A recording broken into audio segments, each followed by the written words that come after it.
Have you ever been walking through a store and then all of a sudden you see an item and you look at it and you're like, I bet I could put a model railroad on that? No? That's just a me thing? That makes sense. This is a cake stand that I picked up at the local craft store, and I'm going to be putting this on it. This is Cato's 117mm track, a pocket line tram, and their pocket line controller. The first thing we need to do is we need to attach some jumper wire so that we can have power to the track, and I'm going to go ahead and remove the regular unit joiners and attach the terminal unit joiners right here. They just slide right on. And then what you'll eventually do is you'll connect up all the track and then connect this to the power, and then you will be able to run a train on this little loop.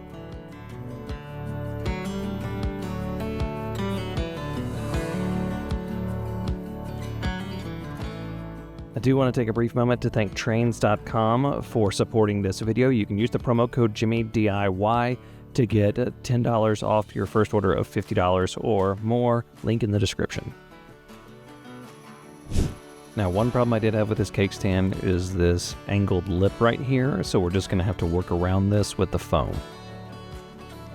First, we need to bring in our sheet of project foam. This is 1-inch extruded foam, and we're going to need to cut it out in this shape of the cake stand. So I bring the cake stand in upside down and draw the circle around the edge so we'll know exactly where to cut. Next, we bring in a utility knife and we do the cuts that we need to so that we can get the circular pattern done. We're going to cut a few lines to the edges that are going to make it easier to break off the extruded foam. Once you have enough lines cut, you should be able to snap off the edges. Just be careful because you are cutting that rounded edge.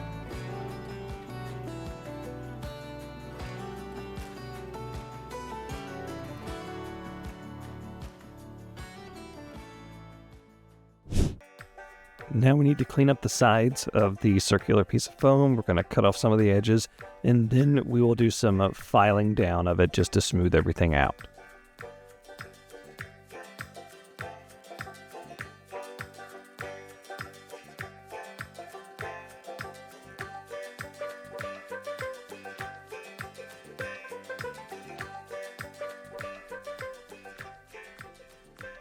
Now I can start to put some of the smaller pieces that are going to build a little hillside on there. So I need to put the circle of track on here, and then what I'll need to do is mark everything and get a few cutouts done for the wiring so that the wiring doesn't bow up where the connection is.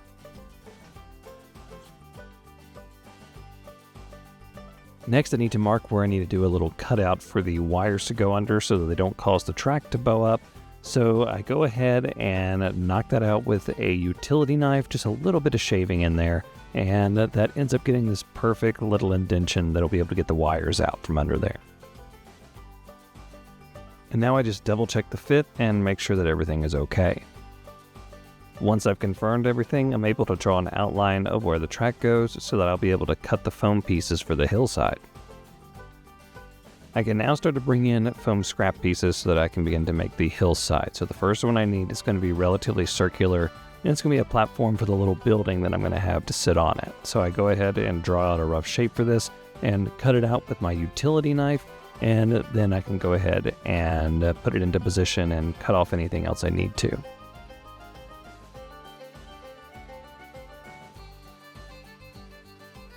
Now the next thing I need to do before I do anything else is I need to cut the rest of the trench for the wire that's going to go under this foam so that when I attach it, everything sits nice and flush.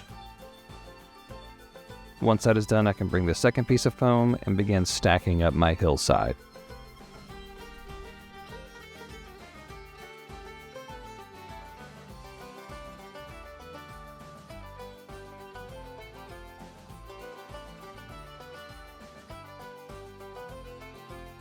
The last thing I do before I permanently attach any of this is I go ahead and do a test fit and test run with this to make sure that my tunnel clearances and everything are good to go.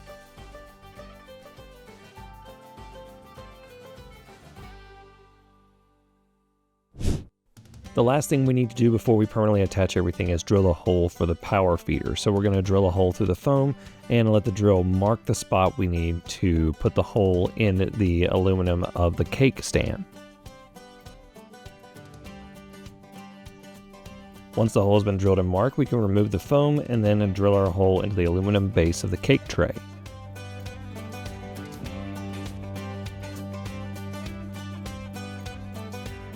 We also need to drill a hole for the wire to pop out of to connect to the little power pack. Once that is done, we can feed our wire through. I'm feeding it through with the terminal unijoiners rather than the Tamiya connector, so that we can get it through this little hole. It would take a lot larger drill bit to get that Tamiya connector through. So this is the easier way of the things, but you just have to think it out a little bit and feed it in from the outside in.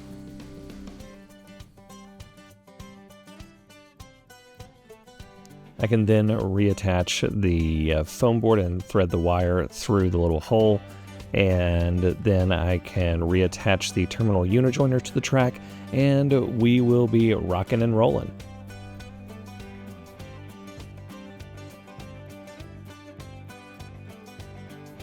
Then I do another quick test run just to make sure that everything is working properly.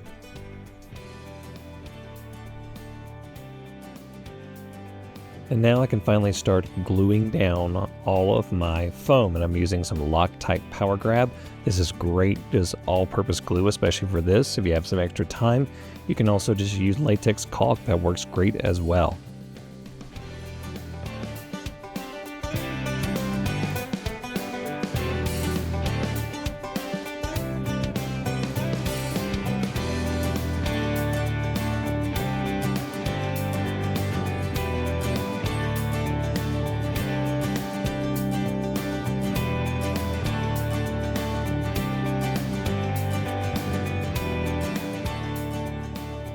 And lastly, I take some super glue and I glue all of the track in place. This is some low viscosity super glue, so it won't move too much, but it does just enough.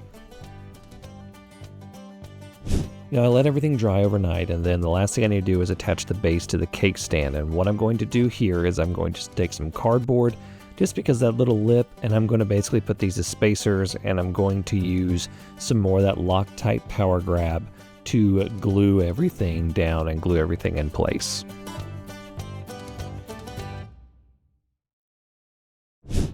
Once that is dry, we can do some painting. The first thing I need to do is I need to protect the cake stand itself, so I put a little bit of painter's tape around the edge, and then I'm just using some cheapo apple barrel paint and painting everything, including the track. That's right, including the track. So you'll see everything get that nice chocolatey brown color. And then the one thing that I will do is I will come back and I will wipe the tops of the rails off. This time I'm using a little foam brush. Works pretty well. I've used paper towels. No really specific tool on this. Just make sure you get the tops of those rails clean before the paint dries so that you will have a good electrical connection. And then once it dries, I'm able to test out and make sure that everything runs properly. Now it's time to ballast, and for this I'm using some Scenic Express fine ballast, and it's this dark gray color, and it looks really good. And basically I put a bead of glue down and I do my initial spreading, and then I use a brush to tease it. I also use some light gray ballast to make a little road to where the house is going to go up here, and I will show you more on that in a minute. And then I soak it with isopropyl alcohol and then put my white glue water mixture on there, and I am able to let that dry. Now the key thing here is I let it completely dry before I start doing the rest of the scenery. Now once all of that is dry, I can go ahead and do the rest of my scenery, and what I'm going to do here is I'm going to put some glue down and then start off with my base, which is a blended earth blend turf, and this one is from JTT Scenery, but Woodland Scenics will work just fine. And then once that is on, I'm going to sprinkle a little bit of the green color onto that, just give it that uneven green look. And then I need to start putting down some coarse turf. But before that, I'm going to put some of these pre-made rocks from JTT Scenery. You can get these from Woodland Scenics or wherever you want. And I'm going to glue those in place, and then I'm going to start by putting some coarse turf around those, and then I'm going to use some clump foliage as well to kind of fill out these spaces. Not only just to fill out the mountainside, but we're also going to be covering up these little layer lines of the extruded foam.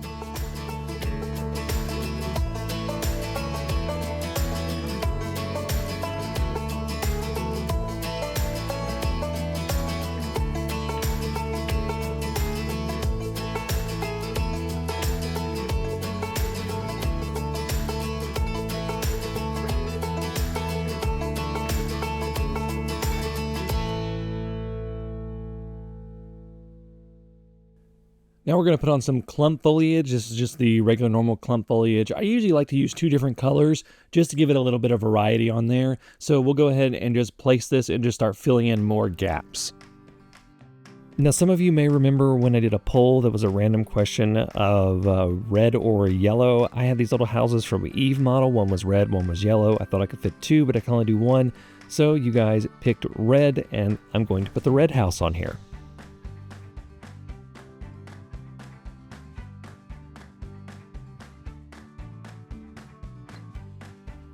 Next up, it's time to put some trees on here, and what I'm doing is basically just taking a bamboo skewer and making holes for the trees. And again, these trees are from JTT Scenery. You can get them from just about anywhere. And what I'm basically doing is dipping the tips of them in glue after I cut off their bases and sticking them where they look best. I like groups of 3s with different heights, especially for the conifers. I also got some trees that look kind of like aspens and edge of forest trees. I really like these. And then I have a big bushy oak looking tree that goes beside the house.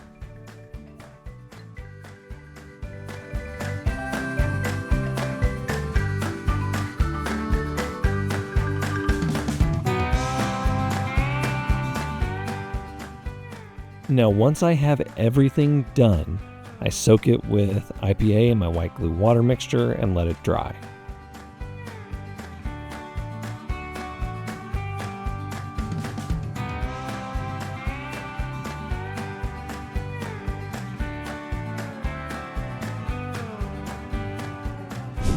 The last thing I need to do is put a little bit of a fascia around here, and I'm going to do this with just a simple for sale sign. And what I'm basically going to do is, these are made of very flexible styrene, so I go ahead and tape it in place and then mark a line to cut around so that it will match the contour of everything.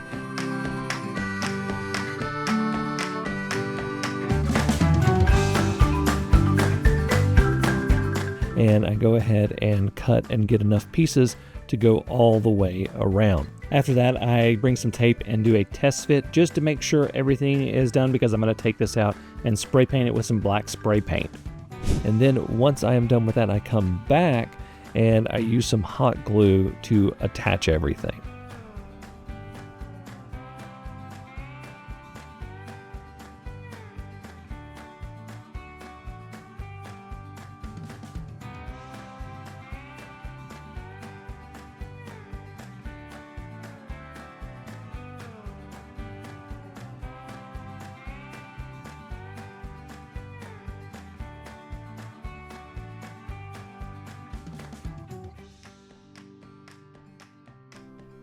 Once I have the fascia attached, I do a little bit more scenery, just kind of tucking in some clump foliage in the areas where the fascia looks a little weird, just so it blends it in a little bit better. But this is the last thing I need to do. Soak everything with IPA and white glue water. And here is the finished result.